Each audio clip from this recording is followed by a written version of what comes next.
ਖੇਤੀ ਕਾਨੂੰਨਾਂ ਨੂੰ ਰੱਦ ਕਰਾਉਣ ਦੇ ਲਈ ਦਿੱਲੀ ਦੇ ਵਿੱਚ ਕਿਸਾਨ ਲੰਬੇ ਸਮੇਂ ਤੋਂ ਸੰਘਰਸ਼ ਕਰ ਰਹੇ ਹਨ। 2 ਮਹੀਨੇ ਤੋਂ ਸਮਾਂ ਹੈ ਉਹ ਪੂਰਾ ਵੀ ਹੋਣ ਵਾਲਾ ਹੈ, ਪਰ ਸਰਕਾਰ ਤੇ ਕਿਸਾਨ ਯੂਨੀਅਨਸ ਦੇ ਵਿੱਚ ਜਿਹੜੀ ਗੱਲਬਾਤ ਹੈ ਉਸ ਵਿੱਚ ਕੋਈ ਵੀ ਨਤੀਜਾ ਨਹੀਂ ਨਿਕਲਿਆ, ਯਾਨੀ ਕਿ ਬੇਨਤੀਜਾ ਜਿਹੜੀ ਸਾਰੀ ਮੀਟਿੰਗਾਂ ਰਹੀਆਂ।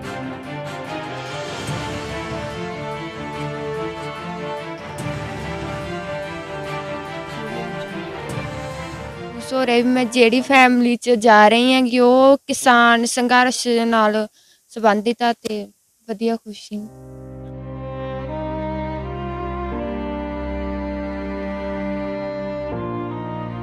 अन्नदाता ही ना रहा, किसानी ना रही तो असीं कित्थों खावांगे, कित्थों साडे बच्चे पलूगे, कित्थों बच्चों का फ्यूचर जिहड़ा आ वो बहुत ज्यादा हनेरे विच जा रहा आ। इसलिए साडी यही बार-बार रिक्वेस्ट आ कि साडे इह रिक्वेस्ट नूं मंजूर कीता जावे ते जिहड़े काले कानून आ उहनां नूं रद्द कीता जावे।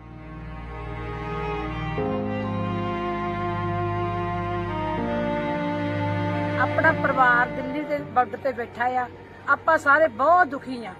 ਅਸੀਂ ਬੀਬੀਆਂ ਜਿੰਨੀ ਕੁ ਸਾਤੋਂ ਕੋਸ਼ਿਸ਼ ਹੁੰਦੀ ਆ ਅਸੀਂ ਆਪਣੀ ਕੋਸ਼ਿਸ਼ ਕਰ ਰਹੇ ਹਾਂ। ਦਿੱਲੀ ਵੀ ਗਏ ਸੀ ਜਿੰਨੇ ਜੋਗੇ ਸੀ ਆ, ਅਸੀਂ ਹੁਣ ਸਾਰਿਆਂ ਰਲ ਕੇ ਇੱਥੇ ਰੈਲੀ ਕੱਢੀ ਆ। ਰੈਲੀ ਸਾਡਾ ਰੋਸ ਆ, ਅਸੀਂ ਬਹੁਤ ਦੁਖੀ ਆ। ਸਾਡੀ ਸਾਰਾ ਕੁਝ ਸਾਡੇ ਕੋਲ ਜਾ ਰਿਹਾ, ਸਾਡੇ ਘਰ ਡਾਕਾ ਪੈ ਰਿਹਾ, ਅਸੀਂ ਕੀ ਕਰੀਏ। ਅਸੀਂ ਇਸ ਕਰਕੇ ਉਹ ਸਰਕਾਰ ਨੂੰ ਰੋ ਰਹੇ ਆ, ਮੋਦੀ ਸਰਕਾਰ ਨੂੰ ਰੋ ਰਹੇ ਸੀ।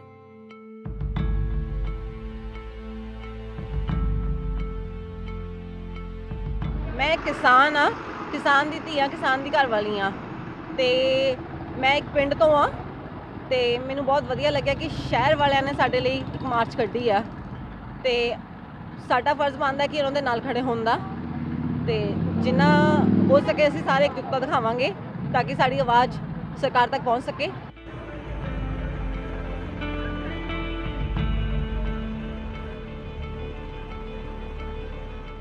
सरकार कह रही है कि ਅਸੀਂ ਹੋਲਡ ਕਰ ਦਿੰਦੇ ਹਾਂ ਕਾਨੂੰਨਾਂ ਨੂੰ। ਹਾਂਜੀ ਨਹੀਂ ਹੋਲਡ ਕਰਕੇ ਜੋ ਤਾਂ ਫੇਰ ਆਪਣੇ ਕਰ ਲੂੰਗੇ ਜੀ।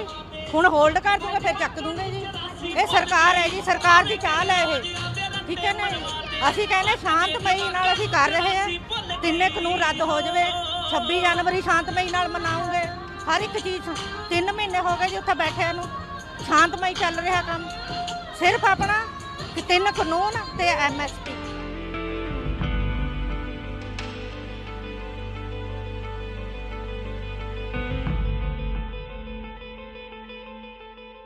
ਅੱਜ ਤੁਸੀਂ ਵੇਖ ਰਹੇ ਹੋ ਕਿ ਸਾਰੇ ਪੰਜਾਬ ਵਿੱਚ ਬੱਚੇ ਵਿੱਚ ਔਰ ਮੈਂ ਤਾਂ ਇਹ ਸਮਝਦੀ ਹਾਂ ਕਿ ਅੱਜ ਪੂਰੇ ਹਿੰਦੁਸਤਾਨ ਵਿੱਚ ਤਿਆਰੀਆਂ ਹੋ ਰਹੀਆਂ ਨੇ।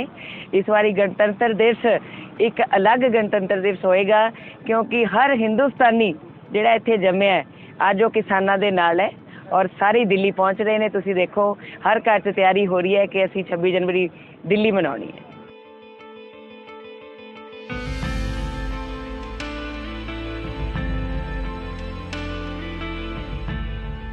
और चीज़ इसमें देखने वाली बात है कि पंजाब भर से जो राजनीतिक दल है उन्हें भी समर्थन मिल रहा है। जो ट्रैक्टर मार्च दिल्ली की ओर जा रहा है और ऐसे में हर कोई उत्साहित नज़र आ रहा है। देखना ये होगा कि 26 जनवरी का दिन दिल्ली में किस तरह का रहने वाला है। एक तरफ जहाँ पर तिरंगा फहराया जाएगा, वहीं दूसरी ओर किसानों की ओर से अपने आंदोलन को तेज करते हुए ट्रैक्टर परेड निकाली जाएगी। ऐसे में सरकार पर दबाव बनता है या नहीं, ये देखने वाली बात होगी।